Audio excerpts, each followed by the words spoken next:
For those of you who are one-issue voters, or those who only vote based on social values like immigration or gun rights, you're selling your vote way too cheap. Demand more from the politicians that you're going to vote for. Welcome. Today's topic will be ask more from your representatives before you vote for them. I'll start with an overview of what I'm talking about. This may be a gross generalization, but I've noticed that Republican voters, more often than Democratic voters, tend to vote for candidates that agree with their personal beliefs and values more often than their Democratic counterparts. At least that's been my personal observation, being involved in politics now over the last 30 years. When I say personal beliefs, I'm talking about personal convictions about religion, immigration issues, gun rights, abortion, or whatever other social issues are important to them. Okay? The reason I'm saying this is because conservative senators and congressmen and women aren't stupid. They've gotten to know their constituents' values really well. And what do? Well, they fine-tune their election year talking points accordingly. And these mostly conservative politicians also know that if they don't offer any economic relief or support or help to their voters, to their constituents, like bringing good paying jobs to their area or voting to increase the minimum wage, right? They can still count on their vote. Don't let these politicians get away with it anymore. Stop selling your vote cheap. Whether you're Republican, Democrat, or Independent, make your politicians work for your vote. Let's get into some details now. For example, assess the needs of your family and your community. Organize with your neighbors. Make a list of priorities of what your needs are and start making calls to your representative. If they hold town hall meetings, great. Go to those and start asking your representatives specific questions. Like I said, first examine your personal needs. Like, can your family live off what you earn without government support? Can you afford to see a doctor? Has your representative voted to accept Medicaid expansion in your area so you can get affordable health care for yourself and your family? Are there retraining programs available at no cost if your job was outsourced? And if not, why not? If you use food stamps, does the food stamp program provide enough benefits for you and your family to live off? Is your neighbor's wastewater plumbing connected to the sewer system? And if not, why not? Are they living in squalor? If so, why? Aren't these all important issues to you? They should be, if you want everyone in your community to live a dignified life, right? So find out if your senator or congressman that you're planning to vote for cares about these economic and health issues that affect everyone in your family or community. And if they do, tell them fine. We'll vote for you, but we'll be watching you very carefully to determine if you deserve to be reelected. I'm just saying that before you vote for whoever, start asking your representatives these quality of life questions. And you know what? I'll bet you the politicians that you talk to, that you present your questions to, especially Republican politicians, they're going to be shocked and scared that you even ask them those questions. Why? Because unless they're forced to, Republican politicians and conservative Democrats as well only advocate for the 1% in corporations in this country. Okay?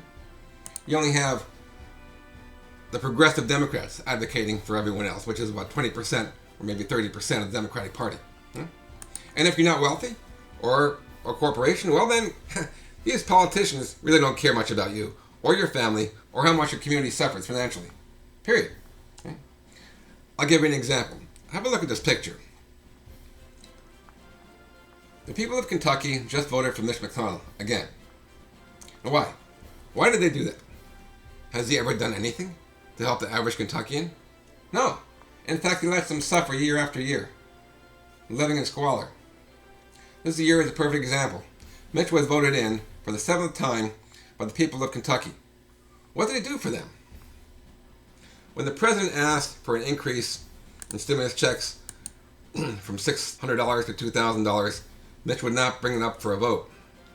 Listen to this quote from USA Today. Senate Majority Leader Mitch McConnell again blocked quick passage of increasing stimulus checks to $2,000, calling the proposal, which was a key demand of President Donald Trump, socialism for the rich, end of quote. So even with a raging pandemic and so many Kentuckians out of work, Mitch doesn't care about them. So what I want to know is, why do so many average or poor Kentuckians keep voting for him? Why are they selling their vote to him so cheaply? What are they getting in return for their vote?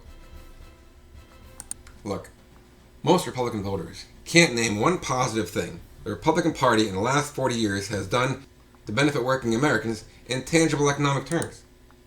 That's the point I'm trying to make today. So let me repeat an example I gave in another show about the Republican Jim Inhofe of Oklahoma. Now, many years ago, a reporter asked Jim Inhofe about his secret. How does he keep getting elected? How does he keep getting re-elected since he doesn't offer much economic support to his constituents? And he said during his 1994 campaign, "Oh, it's easy. I just run on a platform of God's, guns, and gays." End of quote. Well, folks, try feeding your family or paying your bills or securing your retirement years with God's, guns, and gays as your only voting criteria. It's not going to work. Okay?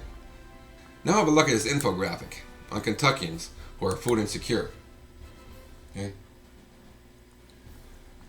Look, so let me make a recommendation. If the social values I mentioned earlier are important to you, keep them. But tell your representatives that just having them agree with those values is not enough anymore to get your vote. Okay? Not enough. Start talking to your neighbors about maybe giving a Democratic candidate a try. It can't hurt. It can't be worse. Believe it or not, there are Democratic candidates in the South that want to bring jobs and affordable health care to your area. John Ossoff, Jamie Harrison, and Raphael Warnock come to mind. So identify your top economic and health concerns, get angry, get organized, and start making calls to your political representatives to express your needs that you expect them to concern themselves with. Tell them that from now on you want tangible economic and health benefits for yourself, your family, and your community, or they won't get your vote. Period. You know what will happen? Those representatives you talk to, they're going to turn white with fright, as they should, because they never expected you to concern yourself with economic justice issues as a replacement for, or in addition to, your social values. Again, I'm talking mostly about Republican politicians because they, by and large, control so much of the southern state legislatures. But change is coming, even in the South. If Democrats can win those 2 runoff elections in Georgia, it could be the Democratic crack in the Republican Southern strategy that could start a blue wave ripple effect throughout the southern states in future elections. My opinion only, but could happen. Especially with changes in demographics and conservative youth having more progressive-minded attitudes, like the American Conservative Coalition, who are young Republicans advocating for action on climate change. But more to the point about caring for your neighbors and your community and asking for more, let's watch the short clip and come back and talk about it.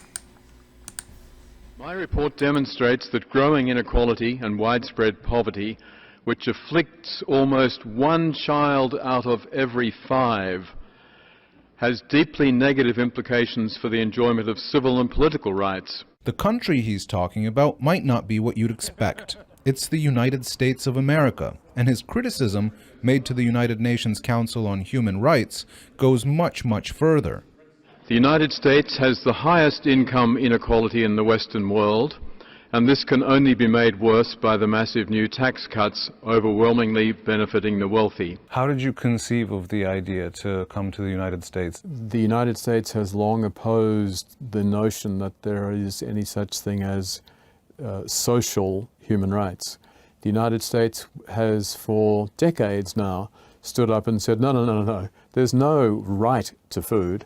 We think it's a good idea if people get access to food, but it's not a human right. I note with regret that United States Ambassador Nikki Haley has characterized this council as a cesspool and has chosen to withdraw from it just days before my presentation. Speaking of cesspools, my report draws attention to those I witnessed in Alabama.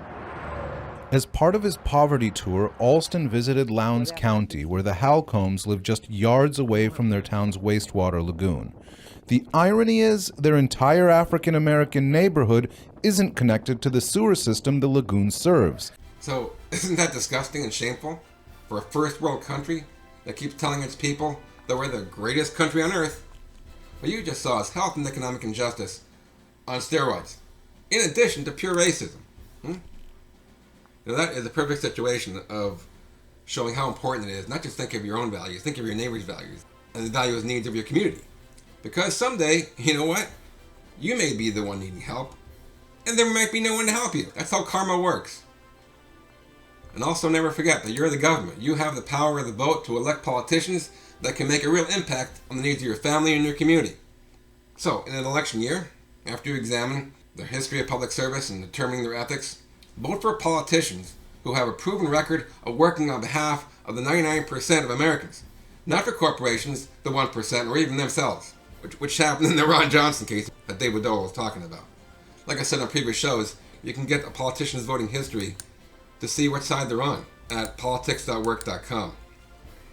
Okay, well that's it. So start demanding tangible economic and health benefits from your political representatives, so you and your family and your community can start living in dignity. Okay, next week I'll be talking about private equity, what kind of companies they are, and why those companies should never be involved in the nursing home business. If you like what you hear on the show, please consider subscribing. So until next week, remember, you deserve the government you vote for.